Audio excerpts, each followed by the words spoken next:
Today I'm going to show you how I make smoked meatloaf. Now this isn't meatloaf like you see on a lot of the internet, where you put a meatloaf in a pan and then you put the pan in the smoker. What we're going to do is we're going to actually put the meatloaf on the rack for the smoker so that it gets smoke 360 degrees all around the entire meatloaf. So we'll have to do a couple tricks for that.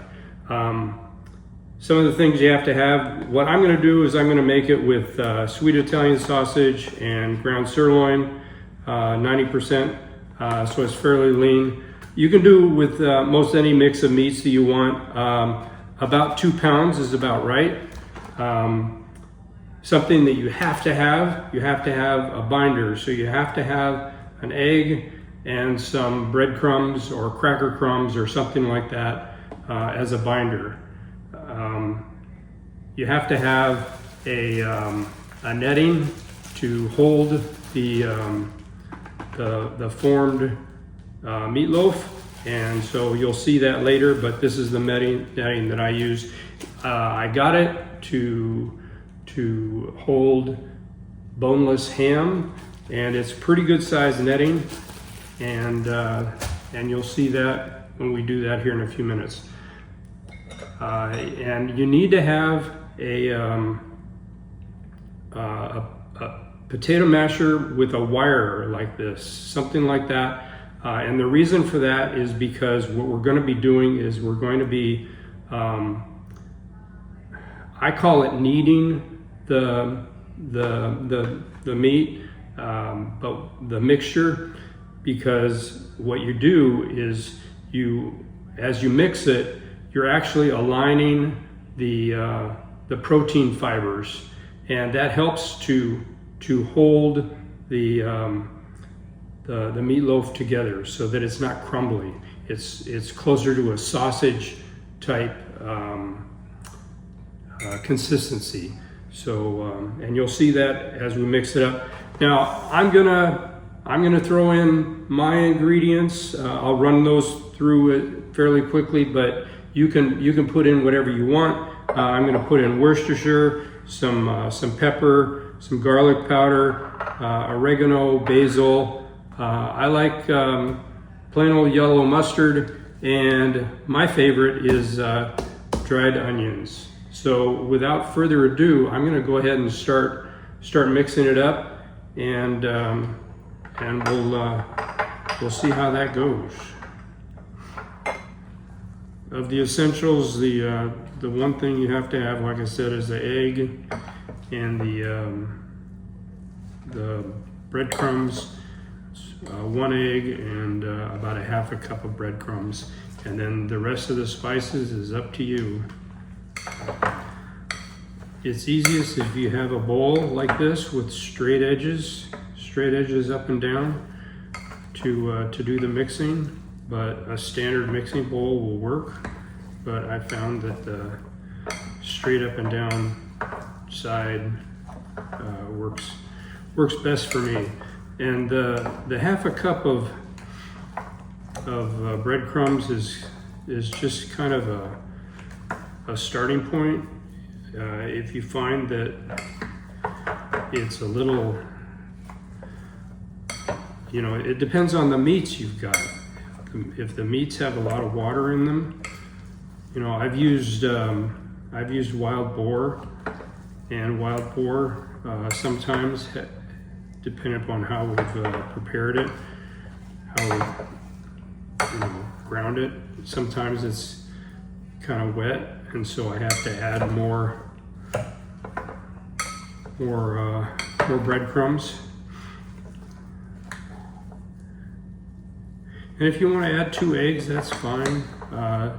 Just be aware at some point, if you add 3 eggs, it's going to start tasting like egg salad instead of meatloaf. The meat mixture is fairly well blended, and it's starting to get that dough-like consistency, which is what we're looking for. how it goes through that potato masher.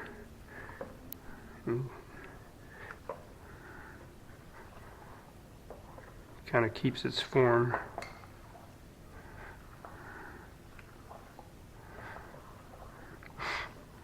And like I said, what we're trying to do is we're trying to get the protein fibers to start straightening out instead of being lumps like in ground beef. You don't want it. You don't want those lumps. You want it to be more smooth. Like I said, closer to a sausage.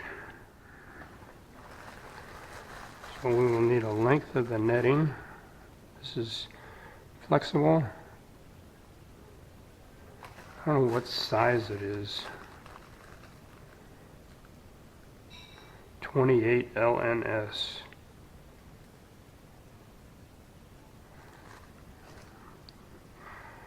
I have another net. We got our meatloaf formed. We want it nice and get a nice loaf out of it. What we're trying to do is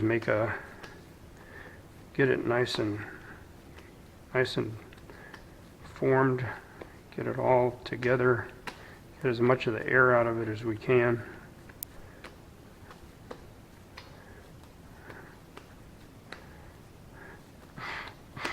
Smells really good right now. All those spices. I'll wrap it up nice and tight.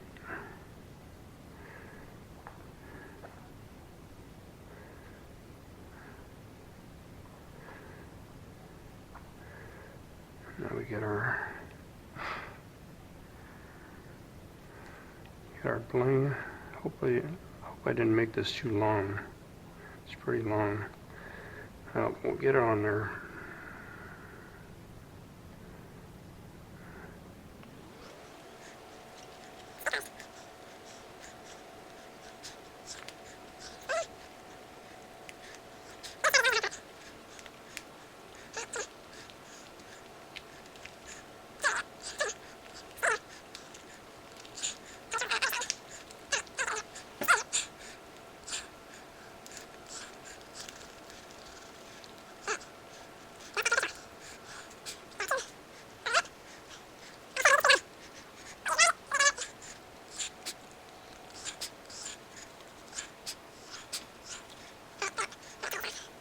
Too long, so I'm going to tie it off right.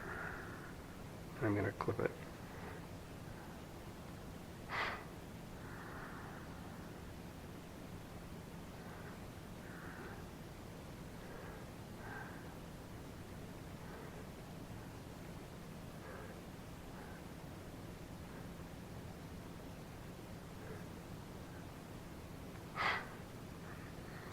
It's starting to come out by itself.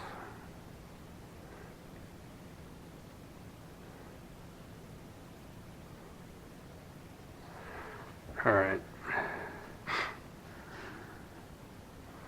It wants to come out, so we'll let it come out. So what I've done is I've got a hold of the back side.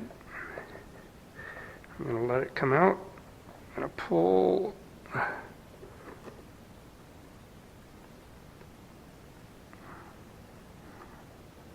Pull that out, and there's our meatloaf right there. Here we go. So we'll tie this side off. Need another.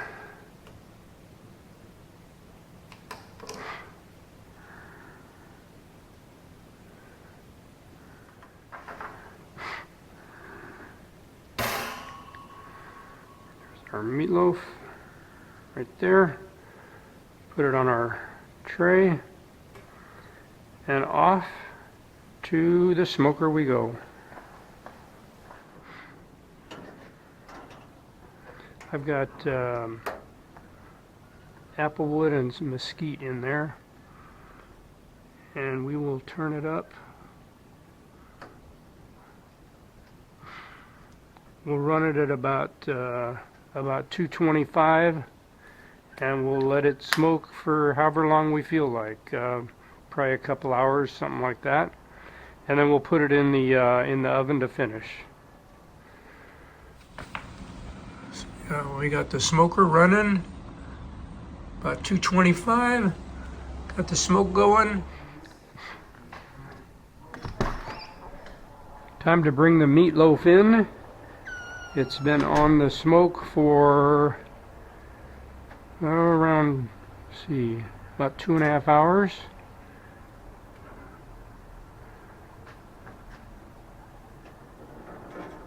It's looking pretty good. Turn that baby off.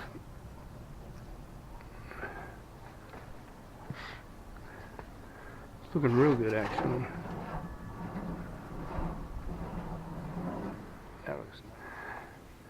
I'm going to check the temperature real quick.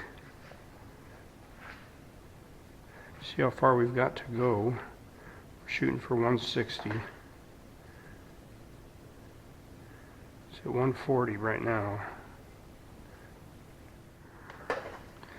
Cover it up so that it stays moist. Got the oven set at 350.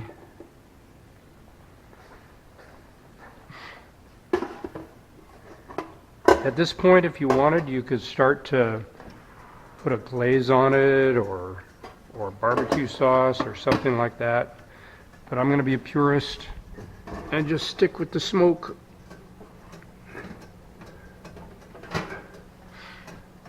And it goes. All right, there it is in all its glory. We overshot the temperature a little bit.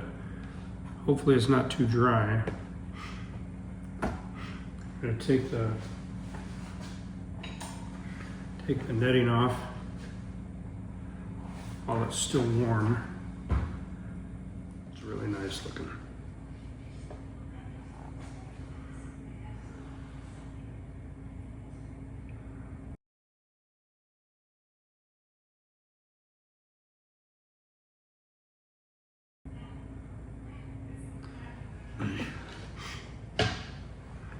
Like I said, we'll let it cool just a little bit. I'll get the other stuff ready for dinner. I've got coleslaw, I've got some, let's see what we got.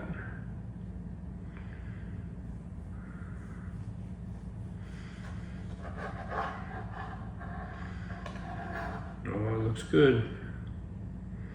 Slice is nice. Now when this is cold, because of the way we treated it, you could slice it almost as thin as lunch meat. It holds together really nice. There it is with a little brown gravy.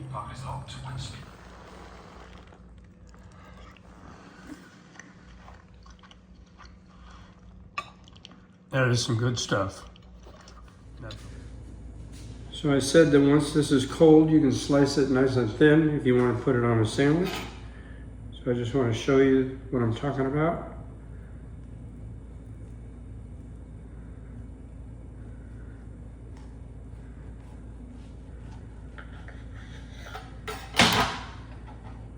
So that's pretty thin. And that would go nice on a sandwich. So there's your sandwich meat for the next day, and it's nice and firm, and so we've got that ready to go. That's all I've got. Thanks.